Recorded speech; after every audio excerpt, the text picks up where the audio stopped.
أعوذ بالله من الشيطان الرجيم. بسم الله الرحمن الرحيم. الحمد لله رب العالمين والصلاة والسلام على رسول الله وعلى آله وصحابه اجمعین اما بعد. الحمدللہ ہم لوگ رقیہ ورکشاپ کے ترجمے کے آج پارٹ 27 پہ ہیں، 27ویں حصے پہ ہیں، اور آج انشاءاللہ تعالی ہم جو اس کا آخری حصہ ہے جو سوال و جواب اس سے شروع کر رہے ہیں. تو سب سے پہلا سوال جو ہے وہ ہے کہ ہم نے کہا کہ رقیہ جو ہے وہ سننا، یعنی جو رقیہ کا آڈیو لوگ سنتے ہیں کسی کمپیوٹر سے یا موبائل سے، وہ رقیہ جو اصل رقیہ ہے اس کا بدل نہیں ہے. تو کیا رقیہ سن سکتے ہیں جو آڈیو ہے یا موبائل سے یا کمپیوٹر سے؟ تو اس کا جواب ہے ہاں، آپ رقیہ ضرور سن سکتے ہیں، اس کے فائدے ہیں. اور کئی لوگ جو ایسے ہوتے ہیں جن کو جو خود رقیہ نہیں کر پاتے، ان کی اندر وہ قوت اس وقت نہیں ہوتی ہے، تو ایسے لوگ ضرور رقیہ سننے سے فائدہ اٹھا سکتے ہیں. کیا سورہ بقرہ کو حصوں میں پڑھ سکتے ہیں؟ تو بے شک سورہ بقرہ جو ہے 2.5 پارے کی ہے، اس کو اگر آپ ایک ساتھ پڑھیں تو بہت زیادہ بہتر ہے آپ کے لیے. لیکن کوئی ہے جس کی اتنی قوت نہیں ہے تو وہ بے شک حصوں میں پڑھ لے، 1 پارہ پڑھ لے، پھر 1 پارہ پڑھ لے، پھر آدھا پارہ پڑھ لے، تو جیسا مناسب ہو ویسا پڑھ لیں. اور جیسا ہم اکثر ہم یہ بھی کہتے ہیں کہ 45 منٹ رقیہ کریں، تو یہ 45 منٹ جو ہے یہ ضروری نہیں ہے کہ آپ 45 منٹ ہی کریں. یہ کم از کم وقت ہے جو تجربے سے آیا. اگر آپ 1.5 گھنٹہ پڑھ سکتے ہیں آپ 1.5 گھنٹہ رقیہ کرائیں، آپ 1 گھنٹہ کر سکتے ہیں 1 گھنٹہ کریں، تو جتنا آپ کے لیے مناسب ہو وہ کریں. لیکن جو ہے زیادہ سے زیادہ وقت جو ہے رقیہ میں لگائیں. اور سورہ بقرہ بھی جب پڑھ رہے ہیں تو آپ اس کے ساتھ اس سے پہلے سورہ فاتحہ، آیت الکرسی، تینوں کل ان کو بھی پڑھیں. یہ نہیں ہے کہ آپ ان چیزوں کو کمپلیٹلی چھوڑ کے صرف سورہ بقرہ پڑھتے رہیں. تو جب بھی آپ رقیہ کریں تو ان چیزوں کو ساتھ میں پڑھنا چاہیے. کیا رقیہ کو احتیاط کے طور پہ یعنی اپنی حفاظت کے لیے ہم کر سکتے ہیں؟ یعنی ہم کو کوئی مسئلہ نہیں ہے تو کیا ہم روز پھر بھی رقیہ کرتے رہیں خود کے اوپر تاکہ ہم پہ جن کا اثر نہ ہو، تاکہ ہم پہ جادو کا اثر نہ ہو؟ تو اس بات کی کوئی دلیل نہیں ملتی کہ آپ رقیہ کریں تاکہ آپ حفاظت طلب کریں. حفاظت کے لیے ہمارے پاس صبح و شام کے اذکار ہیں، 5 وقت کی نماز کی پابندی ہے، اللہ پر ایمان اور توکل رکھنا ہے، اللہ کا تقوی رکھنا ہے، گناہوں سے اپنے آپ کو بچانا ہے. یہ ساری چیزیں جو ہم لوگ روز مرہ کرتے ہیں یہ ہمارے حفاظت کے لیے انشاءاللہ کافی ہے. تو رقیہ کو حفاظت کے طور پہ کرنے کی کوئی دلیل نہیں ملتی.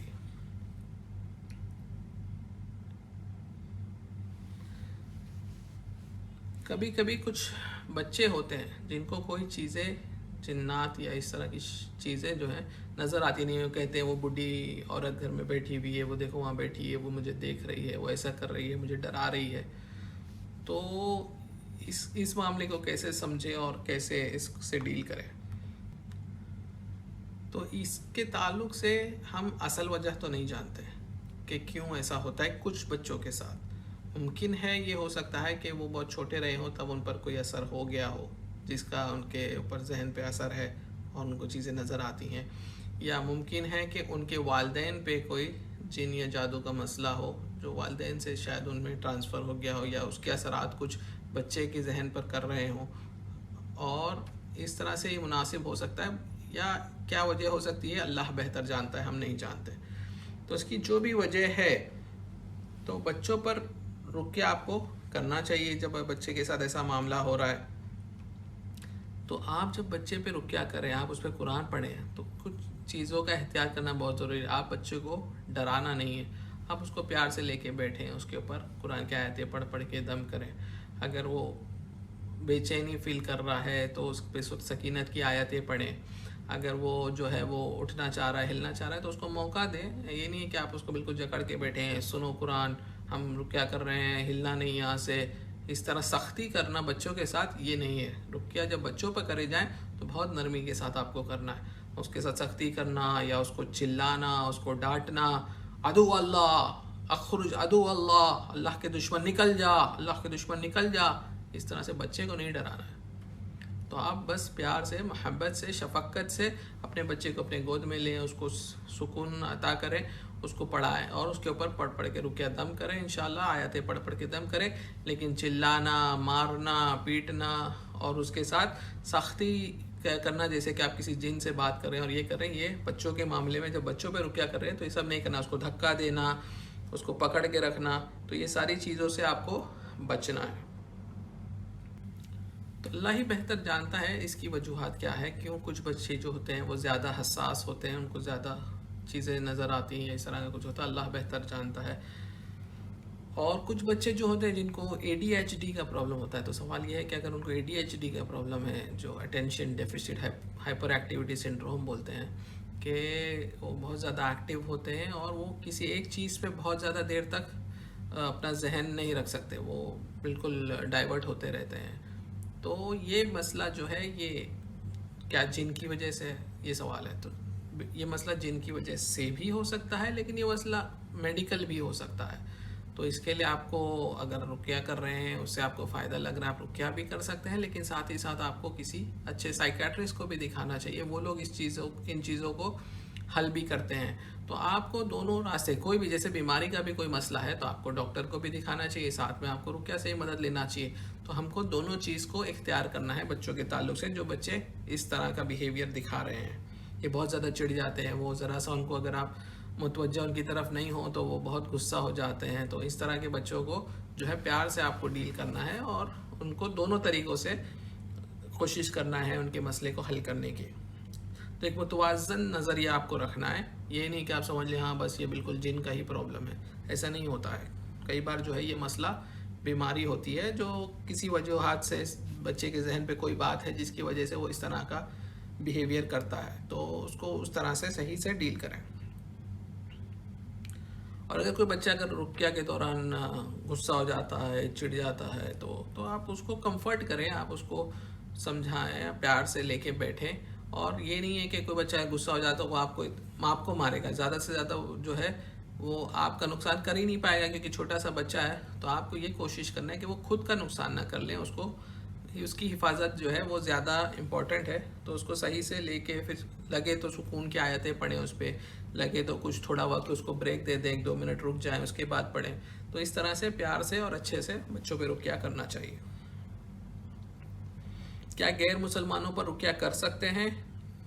کیونکہ رقیہ کے لیے ہم نے کہا کہ چیزیں جو پیشنٹ میں ہونا چاہیے، راکی میں ہونا چاہیے کہ اللہ پہ توکل ہونا چاہیے، تقوی ہونا چاہیے، اللہ کا ڈر ہونا چاہیے، گناہوں سے بچنا چاہیے، اور اس طرح کی جو اچھی کوالٹیز ہم نے بتائی، تو یہ تو غیر مسلم میں نہیں ہوتی، تو کیا ان پہ رقیہ ہو سکتا ہے؟ تو بے شک غیر مسلمانوں پہ رقیہ ہو سکتا ہے، کیونکہ اس کی دلیل ہم کو حدیثوں سے ملتی ہے، لیکن ان میں یہ شرطیں موجود نہیں ہوں گی، کیونکہ ایک غیر مسلم ہیں اس میں تو اللہ پہ توکل اور اللہ پر ایمان نہیں ہوگا۔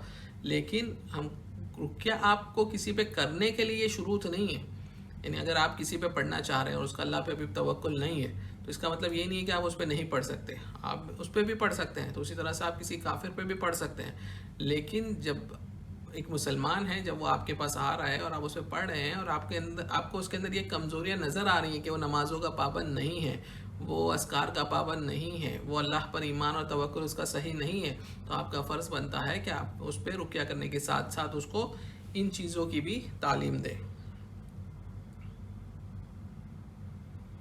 اور کئی بار جو ہے غیر مسلمانوں پہ ہم لوگ جو ہے اگر کوئی پڑھنے والا نہیں ہے، کوئی شخص ان تک نہیں پہنچ سکتا، نہیں پڑھ سکتا ہے، تو کم از کم ان کو رقیہ آڈیوز وغیرہ آپ دے سکتے ہیں، یا تو پھر تیل پر یا پانی پہ دم کر کے رقیہ کی آیات آپ ان کو دے سکتے ہیں، تاکہ ان کو ان چیزوں سے فائدہ ہو۔ کیا رقیہ میں قرآن اور دعائیں ہوں؟ بے شک جی، رقیہ میں قرآن اور دعا اور اذکار ہی ہونا چاہیے، اس کے سوا کوئی دوسری چیزیں جو ہیں وہ نہیں ہونا چاہیے۔ کیا رقیہ میں دعا پڑھتے ہوئے دم کر سکتے ہیں؟ بے شک رقیہ میں جو ہے ہم جو بھی دعا پڑھیں اس کے ساتھ ساتھ ہم اس کو دم کر سکتے ہیں۔ کیا گناہوں کا اثر ہوتا ہے رقیہ پہ؟ جی بے شک، تقوی جو ہے اللہ کا ڈر جتنا زیادہ ہم اختیار کریں گے، جتنا ہم گناہوں سے بچنے کی کوشش کریں گے، اتنا ہی زیادہ ہمارے رقیہ میں تاثیر آئے گی اور اتنا ہی بہتر رقیہ ہوگا۔ تو جتنا آپ گناہوں سے بچیں گے، چھوڑیں گے، اتنی جلدی آپ کا رقیہ جو ہے وہ اثر کرے گا۔ سونے سے پہلے جب ہم لوگ تینوں کل پڑھ کے ہاتھوں پہ